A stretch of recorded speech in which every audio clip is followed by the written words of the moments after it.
Rasulullah Sallallahu Alaihi Wasallam biasa bantuin istrinya, dan istri membantu Nabi Sallallahu Alaihi Wasallam. Kalau kita lihat Khadijah, ini buat wanita-wanita yang kaya, buat wanita-wanita yang mungkin dia secara ekonomi lebih baik daripada suaminya, atau secara sosial dia lebih baik, jabatan sosial dia mungkin dia lebih mulia, gajinya lebih besar. Maka contoh bagaimana Khadijah radhiyallahu taala anha. Pernahkah Khadijah radhiyallahu taala anha menyebut-nyebut kebaikannya di depan Nabi sallallahu alaihi wasallam? Dia yang kaya, dia yang memiliki segala-galanya. Nabi alaihi salatu wasallam pengembala kambing. Nabi sallallahu alaihi wasallam dahulu hanya pekerja, pegawainya Khadijah radhiyallahu taala anha. Nabi pegawai, disuruh bawa barang, suruh jualan. Pulang dikasih persentase sama Khadijah radhiyallahu taala anha. Ketika menjadi suami, kita bisa lihat posisi istri, walaupun lebih kaya, posisinya tetap istri yang dia harus patuh dan taat sama suami. Sehingga kebaikan Khadijah ini jamaah, ini kalau mau contoh nih para ibu-ibu nih, mencontoh Khadijah radhiyallahu taala, nggak pernah dia mengungkit-ungkit tentang kebaikan dirinya. Sampai ucapan yang ada dalam lisan Khadijah selalu mengatakan, engkau ya Rasulullah, engkau ya Rasulullah, engkau ya Rasulullah, bukan aku, nggak ada lagi aku di diri Khadijah. Sehingga kita bisa melihat Allah itu kirim salam sama Khadijah. Allah kirim salam, Allah Rabbul Alamin kirim salam sama Khadijah radhiyallahu taala anha. Dia menjadi sosok istri yang mengorbankan segalanya buat suaminya. Ya sudah, aku menjadi istri dari seorang pemuda. Ini sebelum jadi Nabi ya, Nabi SAW. Sebelum jadi Nabi, bagaimana Nabi SAW ketika suka menyendiri dalam gua Hira? Apakah Khadijah marah-marah kepada suaminya? Khadijah yang mempersiapkan makanan buat Nabi SAW, diantarkan kepada Nabi SAW. Pulang dari gua Hira ketika selesai turunnya wahyu, pulang dalam kondisi ketakutan, gemetaran. Ini juga pelajaran buat para wanita. Ketika suaminya datang ke rumah, nggak perlu ditanya dari mana. Hilangkan pertanyaan dari mana. Diganti pertanyaannya. Ganti apa pertanyaannya? Ganti pertanyaannya, mau apa? Pulang udah capek, ini itu. Tanya, mau apa bang? Apa yang bisa anda bantu? Kepingin apa? Itu dilakukan Khadijah radhiyallahu ta'ala anha.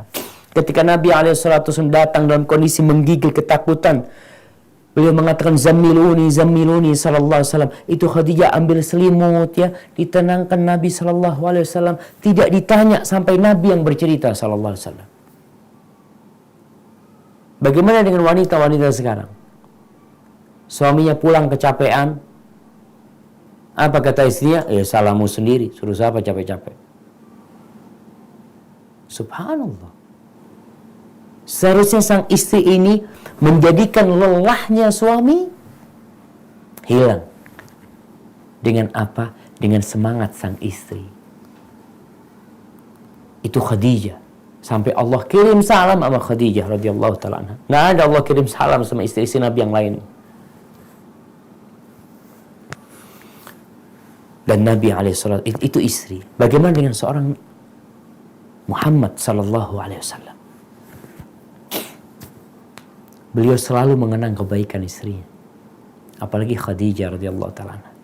Sampai Aisyah itu cemburu. Cemburu dengan orang mati. Aisyah menceritakan, aku ini bingung, aku itu maghirtu ala ahad, aku nggak pernah cemburu seperti cemburuku kepada Khadijah yang udah meninggal dunia. Aku nggak pernah ngelihat Khadijah. Tapi dari seringnya Nabi SAW mengingat kebaikan Khadijah. Sampai pernah suatu hari Nabi SAW ketamuan, datang tamu.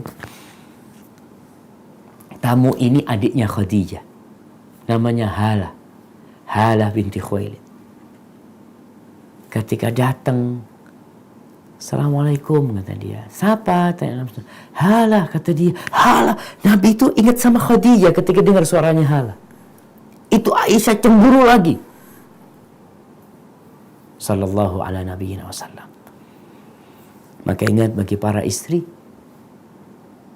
kalau ingin meneladani rumah tangga Nabi SAW, maka mulai saat ini jangan tanya lagi sama suaminya dari mana. Biar suaminya yang cerita. Cerita sendiri.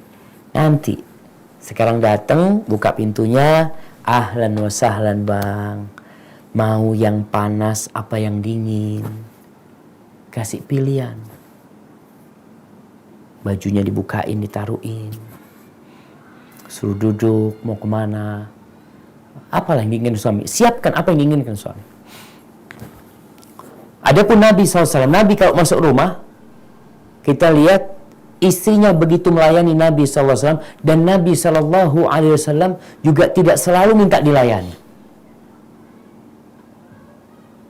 Jadi yang terjadi sebenarnya dalam rumah tangga Nabi SAW itu saling memahami, saling melengkapi, saling melayani. Nabi SAW kata Aisyah radhiyallahu ta'ala ketika ditanya, apa sih yang Nabi kerjakan di rumahnya? Ngapain sih Nabi SAW? Kana fi mihnati ahli. Nabi SAW itu yang ngerjain urusan keluarganya. Tidak memposisikan diri sebagai seorang panglima perang, pemimpin umat. Enggak, dia sebagai seorang suami.